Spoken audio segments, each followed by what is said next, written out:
Good morning, everyone, and welcome to our September and October Canvas and Google Meet updates. We are glad to have grade 6-8 with us today, as well as the digital teaching and learning team, Stephanie Burton, Cole Wilkins, and Lisa Thoman. We're really excited to share with you the updates that we have for you inside Canvas, and then following through with our Google Meets update. Today, we're going to just start with our attendance link that will start to appear inside the chat. And we'll give you a few moments to go ahead and fill that out. Stephanie today will be talking about some of the Canvas updates. I will finish it up near the end of it, and then Cole Wilkins will talk about the Google Meet features. There's new things transitioning and changing day by day. That is our new word in the COVID-19 era. So we are excited to start to meet with you, hopefully in the next set of months, with additional updates for Canvas as well as Google. So as we let you wrap up your attendance form, Stephanie will begin to let you know some of these updates.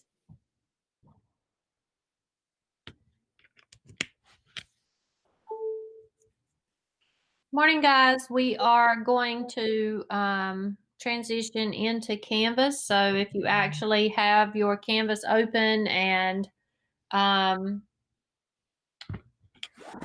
if you actually have logged in and you're inside of a course, that way you can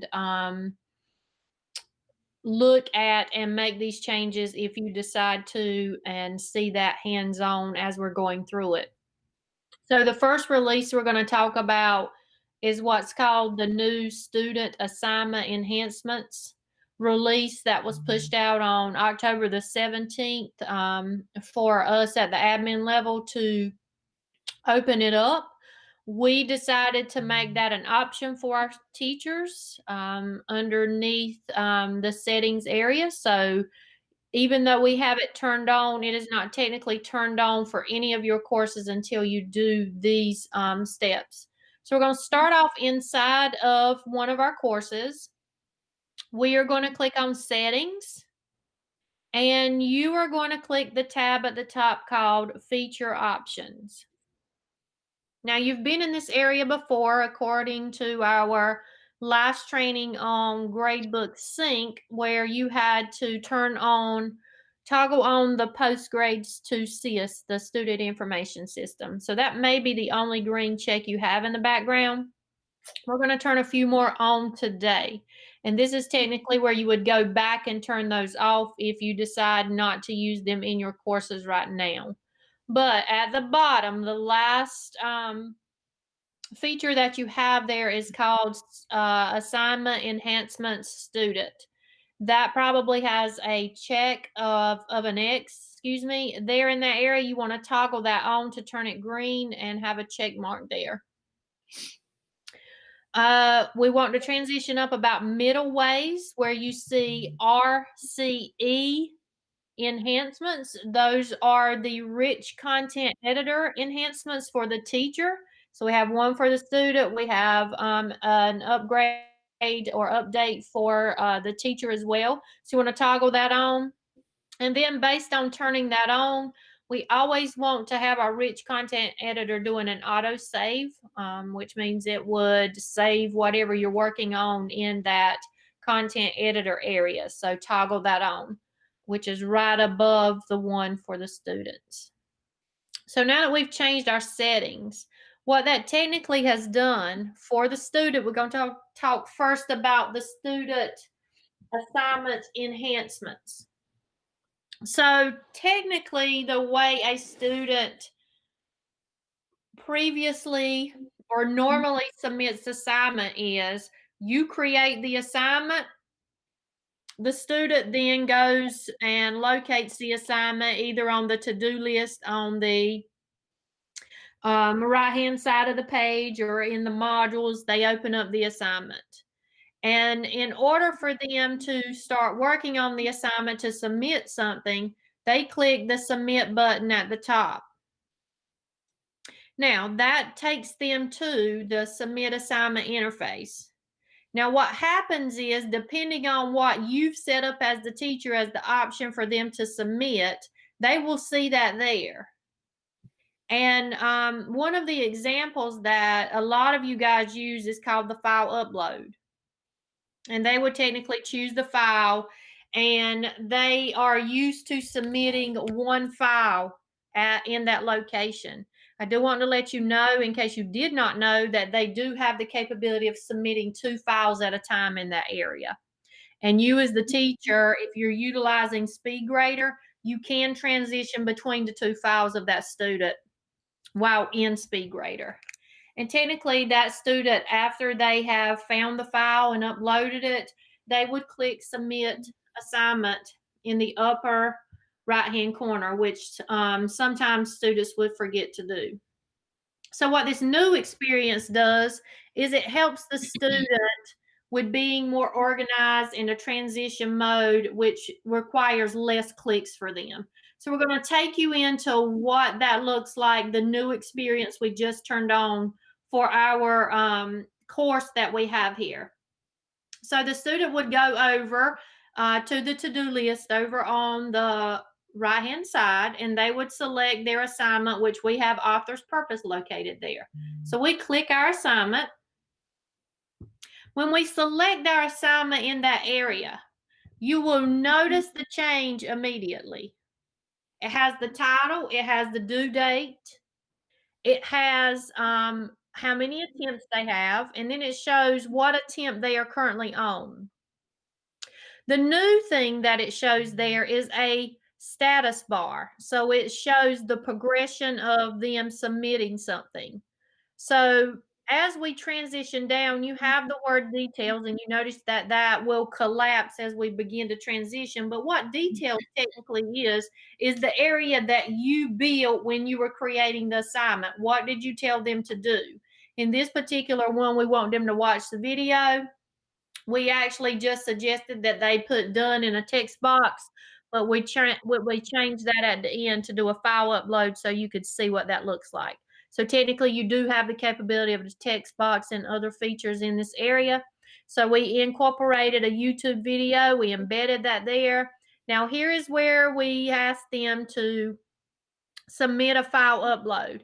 So this is their first attempt. They can drag and drop it into that area if they want to, if it's on their computer. But if they have more options at the bottom, suppose you use the Google Assignments LTI that you want them to actually utilize, they will click more options at the bottom. And you'll notice in this particular area, it transitions into what you have selected for them to be able to do. Like, for instance, if it was a Google app you needed them to submit through, or the Google assignment external tool, they have that capability as well in this area to actually do that. So we're going to X out of that. I do want to show you at the they would technically select their file in this area, and then they would go in, and all they would need to do now is submit. They can drag and drop. You do notice at the top, go back up, go back down, Lisa. You do notice at the top that as you are or your student is in the submit area, what happens to that status bar is it kind of minimizes itself over to the right-hand side. So you still know what phase of the status of turning your assignment is in. Now, once they have submitted an assignment, let's go back up for a little bit. I want to show you this area because it does not populate until an assignment is submitted. So up at the top, once they have submitted the assignment, there will be over to the far right, that will change over to new attempt. So if they need to do a new attempt on the far right, it will be the last circle. It will say plus a new attempt. That gives your students the opportunity to submit a different attempt. And that's not there now because attempt 1 is not even being added there. But that is new for your students. There is no more of them going back up to actually find that submission tab to click. It all flows downward, and once they drag that file in, they can go in and click submit. No longer does the student have to go to another area to view what they've submitted, because in the past, in order to see what the student had submitted, they would have to go to the submissions tab in the upper right hand corner of the assignment, and they would have to click on the view feedback to get the teacher's feedback.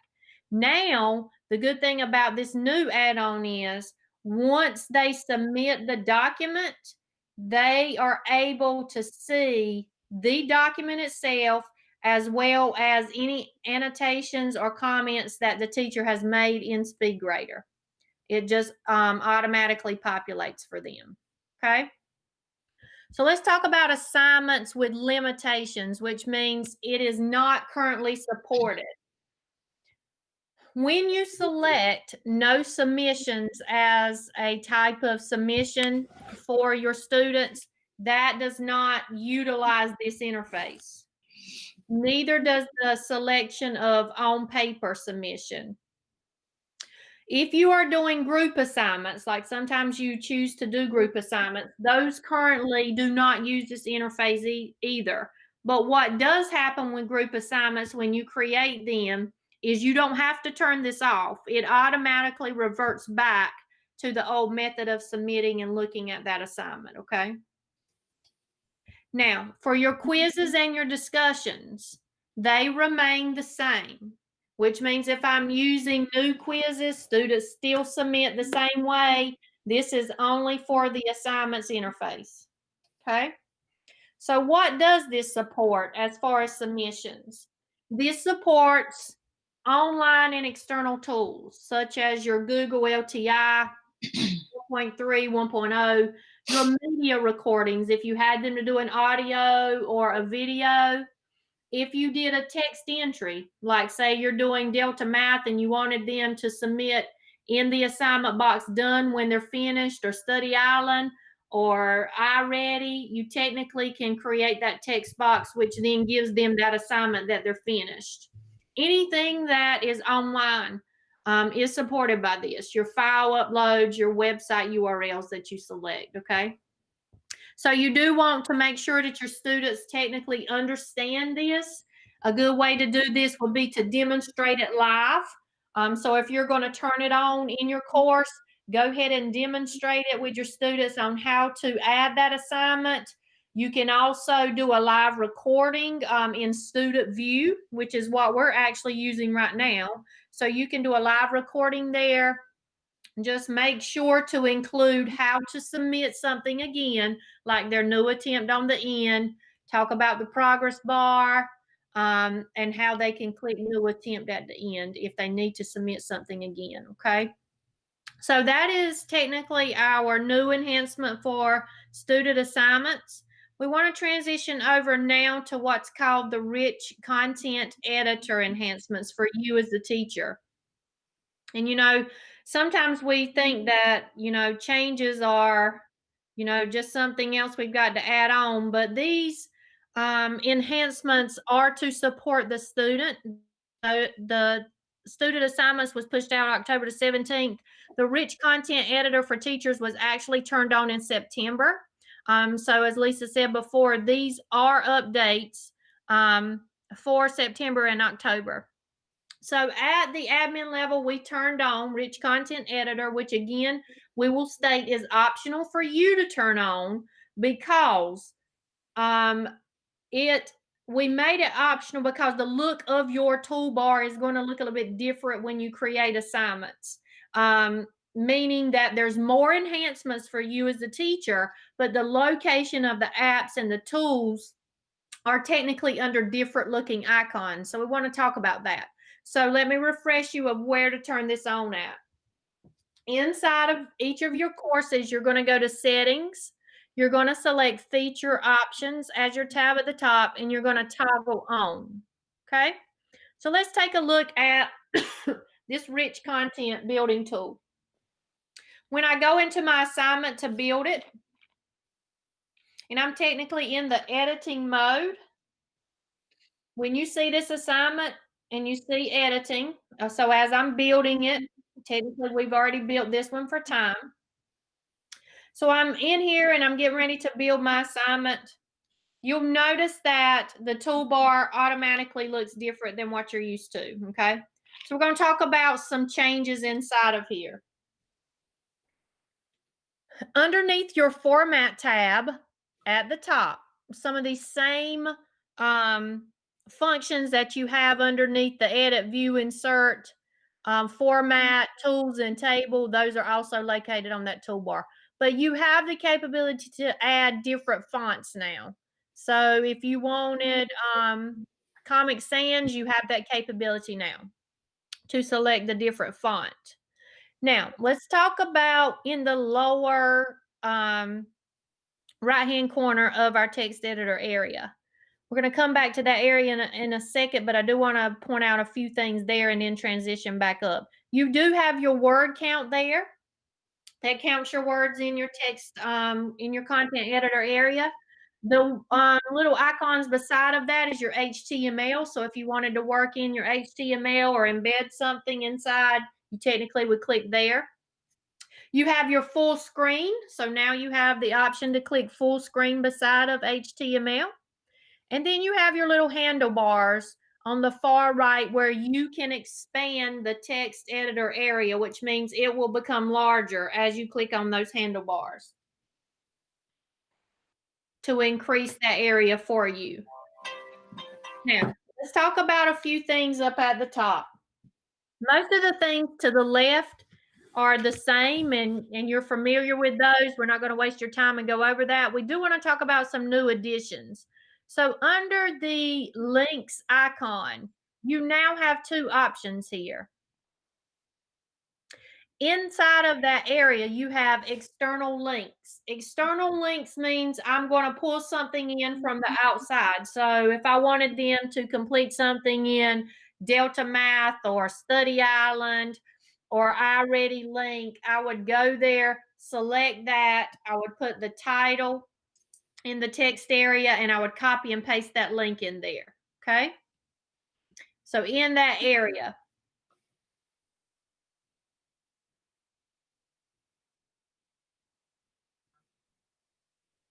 okay. Now, underneath that, you have what's called your course links. You're really going to like this one. This one is where you can take links that are inside of your course under each one of those areas and link it into this assignment. So if I needed to link back to a certain module, if I needed to link back to a certain quiz, I can technically use that in this area and grab a hold of that. Now, after your links, you have the area for your media. This is where if you wanted to upload media, a video, if you wanted to, this is actually your images. If you wanted to upload your images from your course or from your computer, you have that. The next one is your media, where if you're doing a recording, you can pull something in from your course itself. And then you have your uploaded document. This is your documents area where you can technically pull from the drop down for any documents that you've located inside of your course. The course itself, that you load documents, you can actually see that in that area. After that, you have your YouTube. Your YouTube icon you're very familiar with. That's just embedding. We technically searched for author's purpose, and we embedded that particular video in there. You're familiar with your Drive icon. Now, the one you're not familiar with, they have transitioned in the modules and the assignments. I do see this icon available for when you choose external links, but this used to be a V. So if you were looking for your Google Meet to just add into your assignment, it was underneath the V. Now that V has technically changed to a plug. So if you wanted to view all, you would select view all, and you would be able to still find your Google Meet in that area. Okay.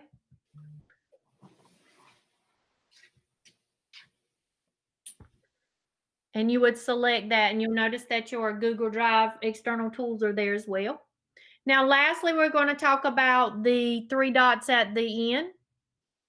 You have some tools that you can use in this area, like creating a table. You have your equation editor you can add there for your math, for the math people. And then you have your cloud icon, which represents your embed. So there's different areas to find these. Like some of those same ones are up under the top wordings like edit, view, insert, format, tools, and tables. So just wanted to point a few things out here. Let's talk about at the bottom of this while we're in the edit mode. Anytime you're in the edit mode of a page, you do have the capability of checking the accessibility. Now, I know we've talked with you before about meeting ADA requirements with the screen readers being able to read. So in that case, you can check that by clicking that icon. And what technically occurs is it does a run through to let you know if there's any errors where a screen reader would not be able to read that to a particular student. A lot of the things that, if there are errors, you do have the capability of fixing those. Lots of times it's where a teacher has added an image, but not necessarily a text, so that the screen reader can read it. So there is an alternate text area for you to be able to type in what that would actually say. So if it said Google Meet, technically you would label that alternate text as whatever you wanted that image to be called. Because understand, if you bring in an image that says Google Meet, that is not the same as the text being able to read it. Okay. We're going to transition over for a few minutes for Lisa to work on the assistance, the validating, the grades, and she's going to show you something in assignments, and I'll be back in a few. Hello, everybody. As the system catches up, we're going back to our homepage. And on our homepage, we're going to first talk about the assistant and help icon that's located at the top right-hand corner. In the top right-hand corner, you'll see an arrow and a line. It's right here, up here at the top right above the word publish. And when you click on that button, a nice pop-out window will help you and talk to you about things that are located on that page. So right now, I am on the home page, and it's going to give you some help and suggestions inside that you can do on your home page.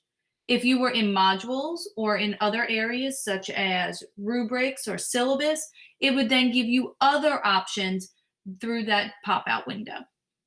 So for each page that you jump onto, this pop-out icon will be there for your assistance.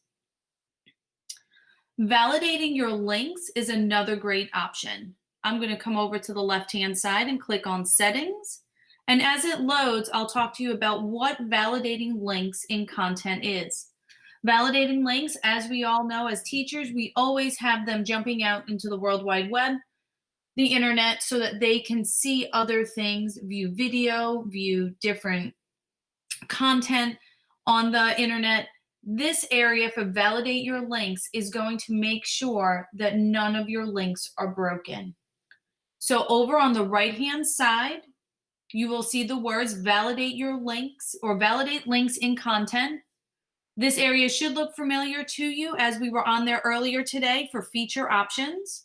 So on the right-hand side, I want you to click on the words validate links in content.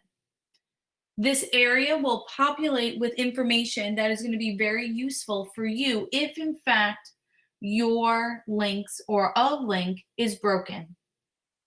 You'll first start by clicking on the Restart Link Validation button, which is blue. And you also have the capability to check mark Show Links to Unpublished Content. This Show Links and Unpublished Content is for stuff that you may have unpublished that's forthcoming, or that may have passed. So this would then give you the errors, if any, underneath of what you would need to fix. and therefore you can then reconnect that link so that it is active. Next, after that, I'm going to go ahead to the word grades on the left-hand side. This feature I'm going to show you talks about the total. So this total area that is currently sitting after student name usually appears at the end. So as you see, my student name is here on the far left, and then it usually has our assignment names. And as we follow the row, it usually goes all the way to the end. This is where we may have our categories that we have sitting in here with percentages as well. What's really useful for our students and parents is that using these 3 dots here for total, I'm going to use the drop down and I'm going to click move to front. When I click move to front, it's going to lie right next to the column for student name. So I'm going to click here for move to front, and then you'll see that total column move next to the student name column. Really useful for those students and yourself to be able to easily see how grading is going and what the grades are for your classes and courses. The next area that I'm going to briefly talk about is in the assignments tab. And to get there from this part, you'll click on the 3 lines at the top and then scroll down using the blue words and look for the words assignments. In assignments, all too familiar, especially with us finishing up Q1, you have these 3 dots here next to the blue button plus assignment. When I click on those 3 dots, we're going to talk about editing multiple assignment dates at one time. So I'm going to click here for edit assignment dates. And when I click there, it's going to list for everyone to see the different assignments I have in this course. It will also put due dates available from and until in different columns. And at this point, I am able to toggle through the different assignments and change due dates at one time. So this makes it a little easier for the teacher to change dates in a bulk type of fashion so that they do not need to click into each individual item. And just remember, for this particular page, you need to click the Save button at the top right-hand corner. Stephanie, back to you. Lisa, transition over to the new analytics on the homepage. Absolutely. So we want to show you under new analytics, another update that has occurred. So over on your homepage, you can click new analytics. You have the capability, there is a tab there that is new for you called reports. This has not been there it's been there a couple of weeks, but the reports tab, if you click on it, it technically allows you to run a report on any missing assignments you have, any late assignments, any excused assignments that you've had. And then there's your class roster, of course, where if you needed to actually utilize that to keep attendance or something to transfer over to Power School. And then, of course, your course activity log if you needed to run a report if you were looking at how your students have been progressing through your course. So we just wanted to show you that actual tab is new there under new analytics. So we want to talk a little bit about Power School and Canvas and tell you some of the things that you as the teacher need to be aware of. Just like gradebook is affected by whatever takes place in Power School. So say a student moves out of your course from one period to the other or moves to another teacher and you're not aware, and then what happens is all that data on that student is deleted. The same thing will happen in Canvas. So for you as the teacher, if you are aware that something is going to take place with the transition of a student from one of your class periods to the other, then you technically need to go ahead and do some capturing of some URLs of your courses. So what that means is on my dashboard, I would select the course, which would bring me to the home page. Up at the top in your address bar is technically that course name, is that course's URL. So if you grab a hold of that, if you know ahead of time, then you can paste that in a Google Doc or a Google Keep so that you can go back and locate it at a later date to be able to access things. Because technically it's not really gone. So what can happen is, even in Power School, if they change a dot, if they change a slash, anytime they edit something and they change a class from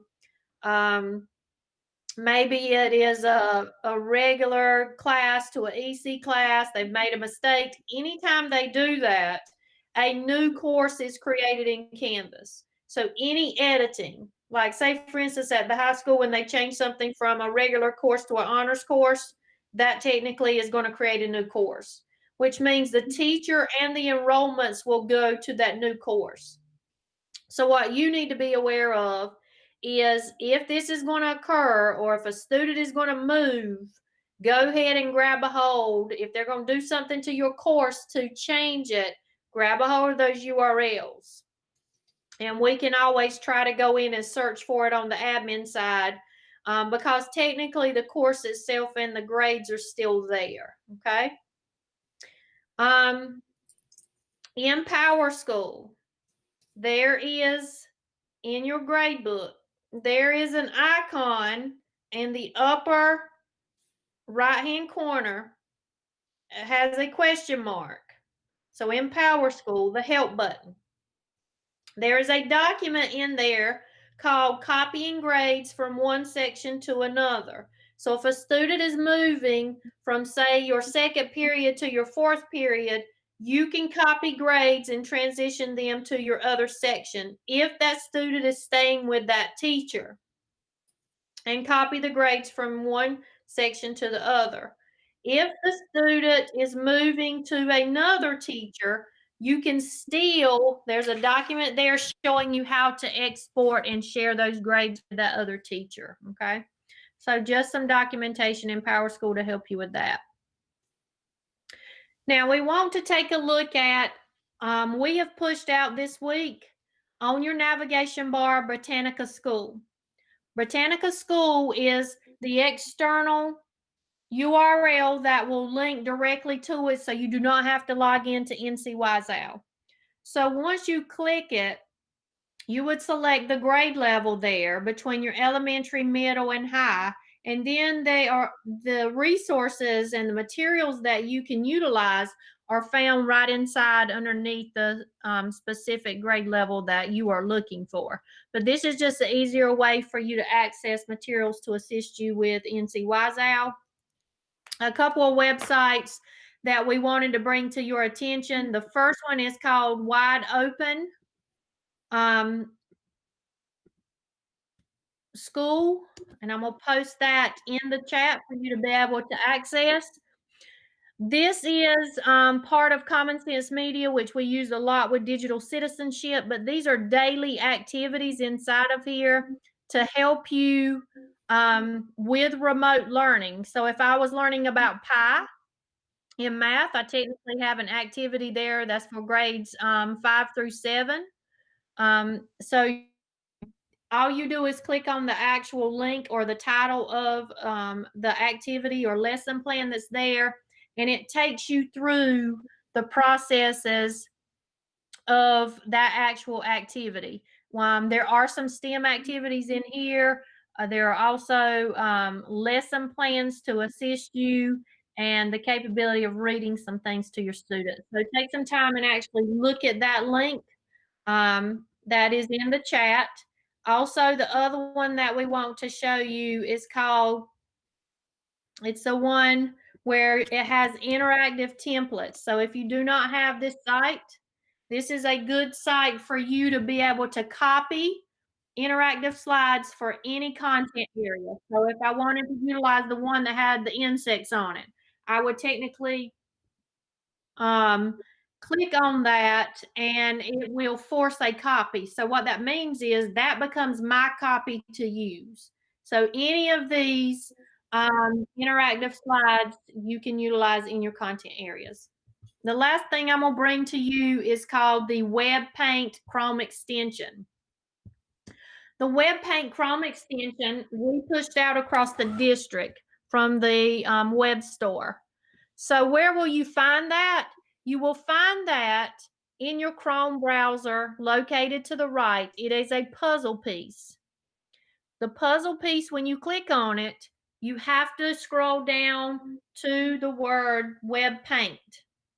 When you open it up, you get this little toolbar that you see on your screen.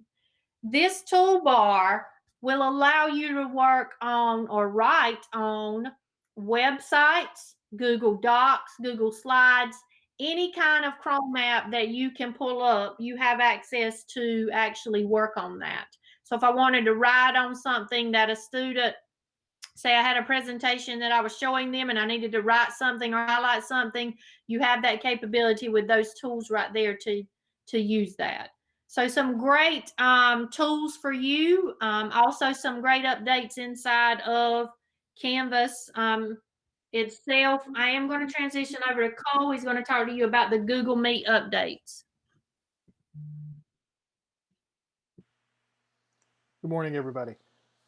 So we're going to just briefly touch on a lot of the new features that have come to the Google Meet platform. Since, the pandemic, Google has been playing catch up to put many requested features inside of here. So just a couple things off the top. We are in a rapid release rollout now with Google in our Google Workspace account.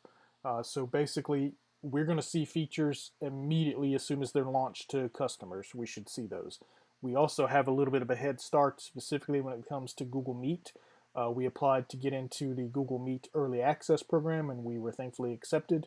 So as they release new updates and new features to Google Meet, we're going to get those even ahead of the standard customers that are in the rapid release rollout. So we've been very fortunate to have access to that and have these features several weeks ahead of the normal release schedule. The latest release that we have access to is the raise hand feature, and we'll talk about that in just a little bit. But they have brought many of the feature requests forward. We're still waiting on a few of those feature requests to come, and they say they're coming soon, but many of those features are here. We're going to talk about the dial-in option first. So we disabled the dial-in option at a handful of schools several weeks back because students were, and you can see if you're not familiar with what it is, if you in the lower left-hand corner, you just click and get meeting details and you'll see a phone number that anyone can use to dial in.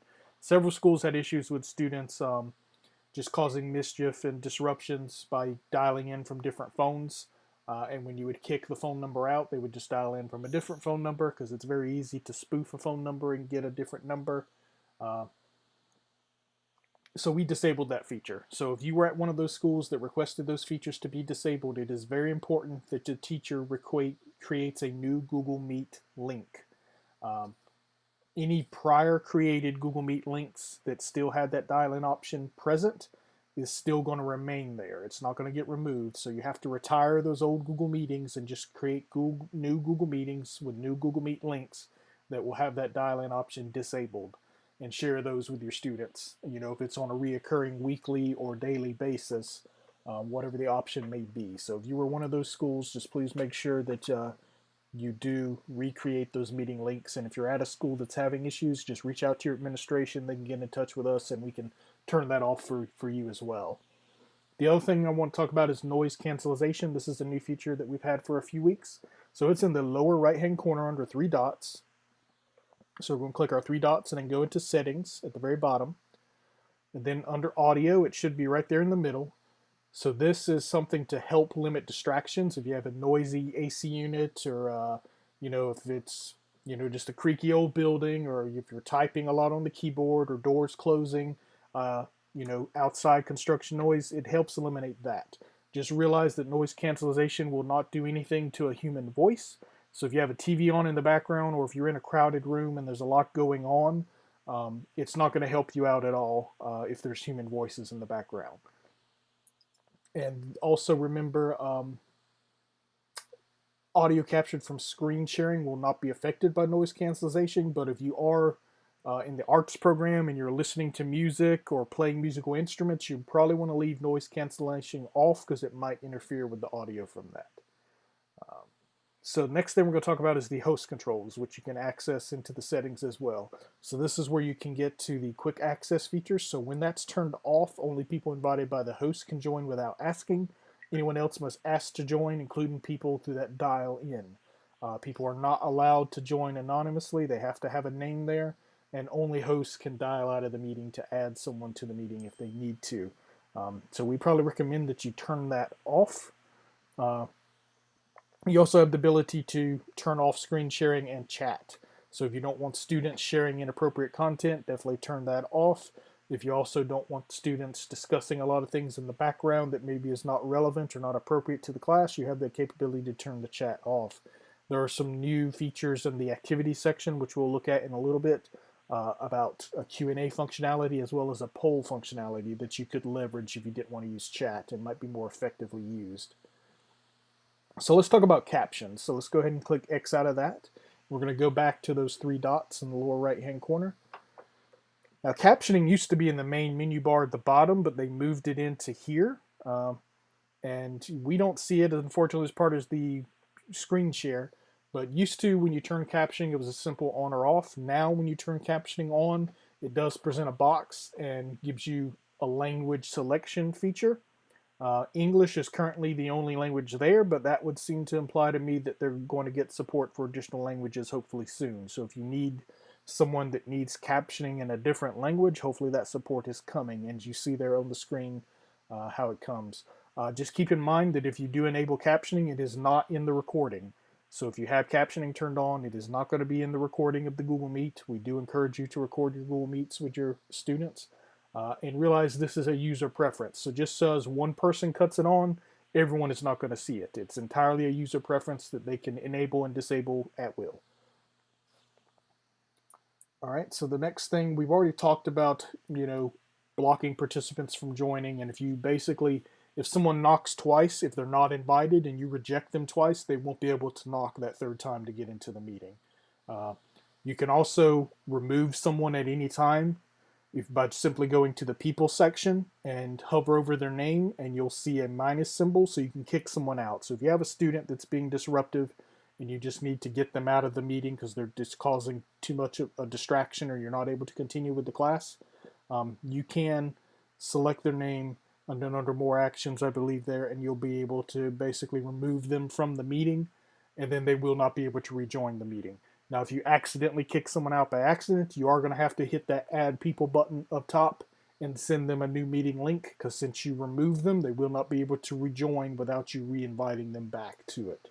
But it's just another way to help you have those classroom management controls and skills to keep a class functioning, because it can be very challenging in a remote situation. Next thing we want to talk about is in the activity section. So it's those little symbols there. So you have breakout rooms, polls, and Q&A. Polls and Q&A are pretty self-explanatory, and we just don't have time to go into those into detail today. But in breakout rooms, we're going to click into that. It will generate breakout rooms automatically for you based on the number of people that it thinks that you have in the meeting already and the number of rooms you may need. You can obviously create as many as you need. You can drag and drop and move people between them. You can rename the breakout rooms as well if you want to, name them into certain teams or certain subjects, whatever it may be. You can hit the shuffle button and it will automatically just shuffle people around if you don't really care where they end up. Just keep in mind that breakout rooms are not recorded. So again, if you're recording a Google Meet, breakout rooms are not recorded, and you as the host and or moderator can only be present in one room at any given moment, the main room or a breakout room. So there's no supervision if you've got students alone in a breakout room and you're not there. So just keep that in mind. I will tell you that in some of the screenshots I've seen that Google's been sharing out on their developmental blogs and things like that, is there's a new icon that looks like it's coming to the breakout rooms, and it's an hourglass icon. It's not there yet, but that would seem to imply to me that you'll be in the future be able to set time limits. So if you say, okay, we're going to go into small group discussion for 5 minutes or 10 minutes to discuss this topic, and then we're going to come back and we're all going to just talk about it as a main group. It looks like you're going to have that capability to set a timer in these breakout rooms in the near future. and they will automatically just rejoin the main room. And when someone's in a breakout room, they will always see a button to rejoin that main room at any time. All right, so we're going to move on and talk about that hand raise feature down at the bottom. So the hand raise feature is existing in the main menu section down at the bottom. It took the place of the closed captioning button. So as you raise your hand, the host or moderator will see that you have your hand raised. I think everyone else in the class is going to see that you've got their hand raised as well. But the important thing here is that the moderator will basically be able to see the hand raised in the order they were raised. So if you have a lot of students asking a lot of questions, you can go in order and say, okay, well, they had their hand raised first. Let's start there. Just, logistically a way to keep it organized. You can also lower hands on an individual basis or in mass. So if you have a class with many different hand raised and you think, okay, we've discussed this topic, we're going to start over, you can hit a button and it will automatically lower all the hands. So you don't have to go through and individually do it one by one. One other thing I wanted to talk about is you do have the capability to blur your screen. So if you have your camera active, you can blur your background currently. We're not going to really go into that today, but just know it's an option. If you don't see it on your computer, it means your computer doesn't have the processing power to support it. So some Chromebooks cannot do it. Some older machines that have lower processors cannot do it. They are still working on the ability to replace your background. That's coming very soon, but the blur background option is there. But I will probably go ahead and tell you that if your computer doesn't support the ability to blur the background, it's probably not going to support the ability to replace the background. And the final thing I wanted to touch on today is basically there's an attendance tracking report that has started to show up very recently, and I'm going to pull this up so you can see what it looks like. Give me just a second.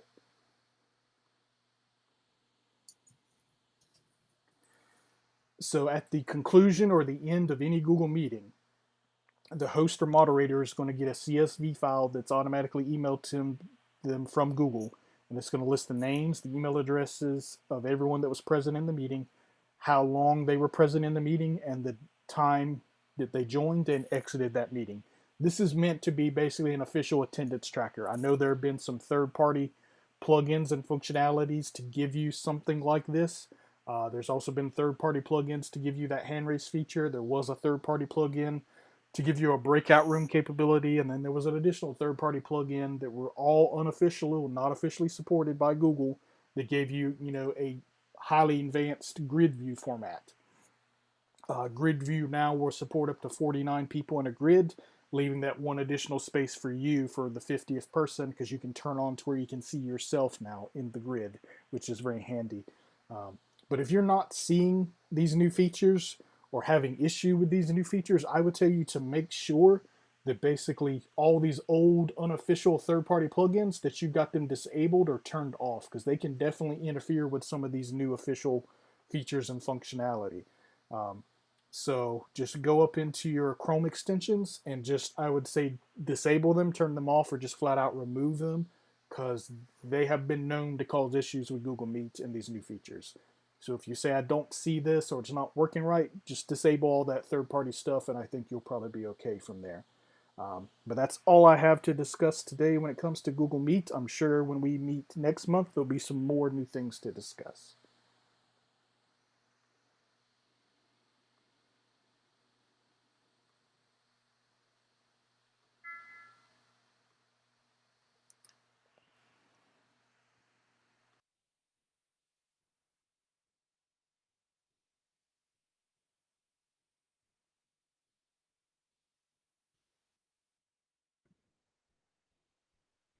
Guys, we appreciate your time. And just remember that you can watch the recording back again as many times as you need to. That is based on the same link that your principal gave you to access this. We noticed that the number is not really high for people joining, so make sure that your colleagues have access to the link. Or at some schools, but that link came from the principal to be able to access today.